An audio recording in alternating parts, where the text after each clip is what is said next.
बोलो जय सिया राम। ये ना कुछ बात मेरा सैलरी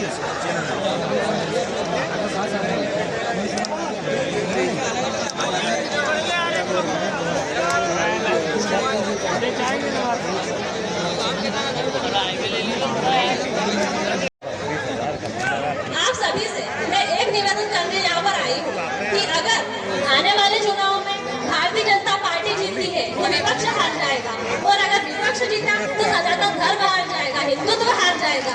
अगर हिंदुत्व को आगे भारतीय जनता पार्टी को श्रीमद् भगवद गीता में लिखा हुआ है कि पूरी सृष्टि को एकता के घर में रचा गया है। अगर हम एकजुट होकर भारतीय जनता पार्टी का समर्थन करते हैं तो हमारी भारतीय जनता पार्टी की जीत निश्चित है। आप सभी से मैं निवेदन करती हूँ कि भारतीय जनता पार्टी को वोट करें, क्योंकि आपका एक वोट आपके फेवरेट नेता को जिता सकता है। तो इस निवेदन के साथ जय हिंद जय भारत। उत्तर प्रदेश के मुख्यमंत्री हमारे भारत के गौरव फोर तो बोलो नहीं, तो साहब को बोलो पत्थर मार रहे योगी जी, बताओ पत्थर मार रहे अध्यक्ष आदरणीय राजीव खंडेलवाल जी,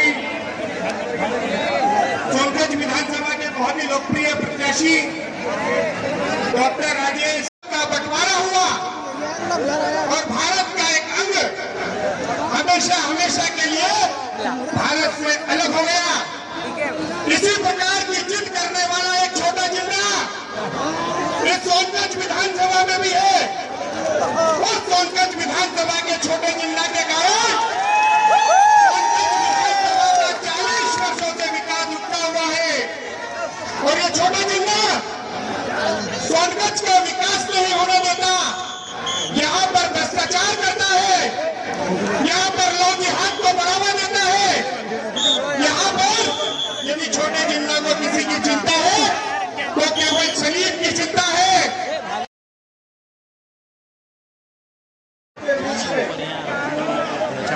हम सबका मार्गदर्शन उत्तर प्रदेश के यशस्वी मुख्यमंत्री सम्मानीय योगी आदित्यनाथ में बहुत देखना पड़ेगा, स्वागत करता हूँ। बहुत ज्यादा नहीं, अपन 10-12 जने चढ़ के आ गया। ये सोनभद्र विधानसभा वो विधानसभा है जिसके एक और बाबा महाकाल का आशीर्वाद और दूसरी ओर माँ भवानी जगदम्बा चामुंडा तुलजा भवानी का आशीर्वाद प्राप्त होता है। सब साइलेंट है ना, हंसना ना करना। जहाँ बाबा विमलेश्वर और देख ले, सुन अगली देख पहले तो तेरी कहां फट गया, थोड़ी फट जाऊंगा। जहाँ काली सिंह महाराज की पवित्र 24 घंटे वहीं ठीक है, जल इस नदी में बह रहा हो, जिनका आशीष हमसे भी लगे हो, ऐसी पवित्र देख रहा साइकिल भाई विधानसभा के इस गांव से पधारे हजारों हजार भारतीय जनता पार्टी कार्यकर्ता और मतदाताओं की ओर से सभी माता बहनों की ओर से ये मिल जाएंगे बीजेपी में। योगी जी का बाबा साहब का बहुत बहुत सब मिल जाएंगे। बंधु, आज कृष्ण पक्ष की 10वीं तिथि है। मघा नक्षत्र और ब्रह्म योग ये ऐसा महान योग है। मघा नक्षत्र मतलब महान या शक्तिशाली होता है, और मघा नक्षत्र में कोई काम शुरू होता है तो निश्चित रूप से वो पूर्णता में प्राप्त होता है। आज भारत की राजनीति के महान और शक्तिशाली नक्षत्र बाबा योगी आदित्यनाथ जी हमारे बीच में उपस्थित है।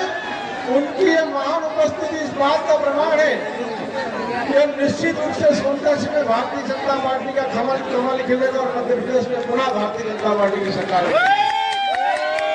नमः पार्वती पतिये हर हर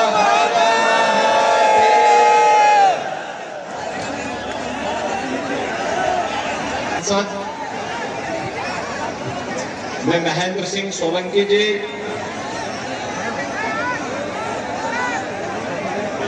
पूर्व विधायक और भारतीय जनता पार्टी के लोकप्रिय प्रत्याशी डॉक्टर राजेश सोनकर जी,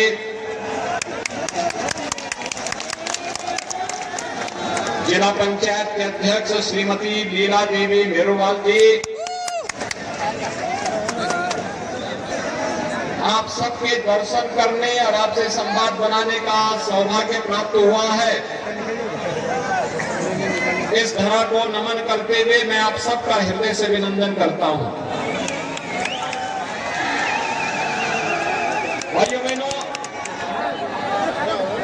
ये महाकाल की धरती है और धुमावती माता का साथ आशीर्वाद भी इस धरा को प्राप्त होता है। भाइयों बहनों, ये सिद्धों संतों की पावन धरा है। महान सिद्ध योगी शीलनाथ जी ने अपनी तपस साधना के माध्यम से इस धरा को पवित्र किया है।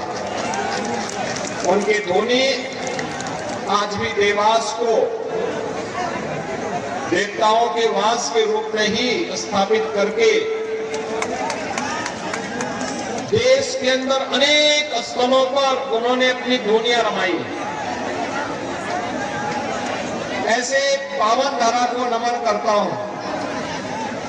जब भारत स्वयं मजबूत हुआ है, तब दुनिया भारत की इस मजबूती को आंखों से देख रही है और महसूस कर रही है।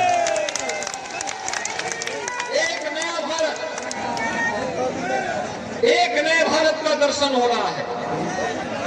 जो नया भारत 140 करोड़ लोगों को एकजुट होकर के भी रख सकता है, रखने की सामर्थ्य रखता है, तो अपनी आस्था के स्थलों को भी सम्मान देना जानता है। अपने दोस्तों के साथ दोस्ती और दुश्मनों को मिट्टी में मिलाना भी जानता है।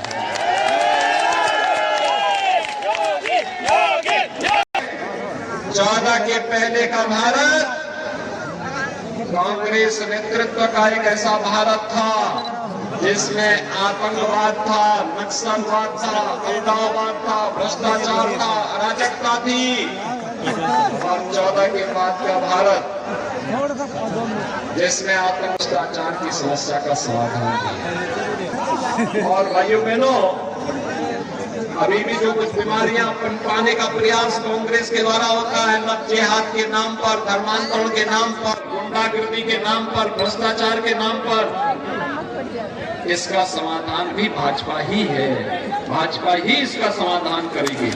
और इसीलिए डबल इंजन की सरकार का लाभ आपने मध्य प्रदेश में भी देखा है और उत्तर प्रदेश में भी देख रहे हैं। याद करिए, कांग्रेस की सरकार की कश्मीर आतंकवाद की चपेट में था। भारतीय जनता पार्टी की सरकार आई, मोदी जी प्रधानमंत्री बने, आतंकवाद की जड़ धारा 370 ही समाप्त कर दी गई। कांग्रेस थी, अयोध्या में कार सेवा भी नहीं होने देती थी और फिर कहती थी कि राम तो हुए ही नहीं। लेकिन भाइयों बहनों, भारतीय जनता पार्टी की सरकार नहीं बनी और अयोध्या की जड़ ही, विवादित ढांचा ही सदैव के लिए समाप्त हो गया और राम मंदिर का मार्ग प्रशस्त हो गया। आज अयोध्या में राम मंदिर बन रहा है ना, अब तो कोई संदेह नहीं है ना किसी को। अब किसी को संदेह है क्या? अब तो 22 जनवरी 2024 को प्रधानमंत्री मोदी जी के कर कमलों से भगवान श्री राम लला अपने भव्य मंदिर में विराजमान होंगे।